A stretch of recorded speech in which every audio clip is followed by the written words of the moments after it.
जादुई बुर्श। एक गांव में अली नाम का एक गरीब लड़का रहता था। अली को बचपन से ही तस्वीरें बनाना बहुत पसंद था, लेकिन इसके पास ना कागज था ना रंग, बस वो रेत पर लकड़ी की छड़ी से तस्वीरें बनाता रहता। एक दिन अली दरिया के किनारे जा रहा था कि इसने पानी में तैरता हुआ एक पुराना लकड़ी का बुर्श देखा। इसने बुर्श उठाया तो एक अजीब सी चमक नजर आई। अली घर आया और बुर्श को पानी में डुबोकर दीवार पर एक मछली बनाई। अचानक वो मछली जिंदा हो गई और छलांग लगाकर दरिया में चली गई। अली हैरान और खुश हो गया। इसने गांव के लोगों के लिए खाने की चीजें, कपड़े और खिलौने बनाने शुरू कर दिए। सब गांव वाले बहुत खुश थे और अली का शुक्रिया अदा करते थे। मगर जब लालची बादशाह को इस जादुई बुर्श का पता चला तो इसने अली को महल बुलाया और कहा, मेरे लिए सोने का पहाड़ बना दो।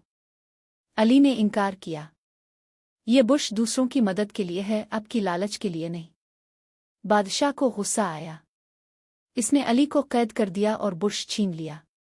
लेकिन जब बादशाह ने खुद सोना बनाने की कोशिश की तो बुर्श काम न किया।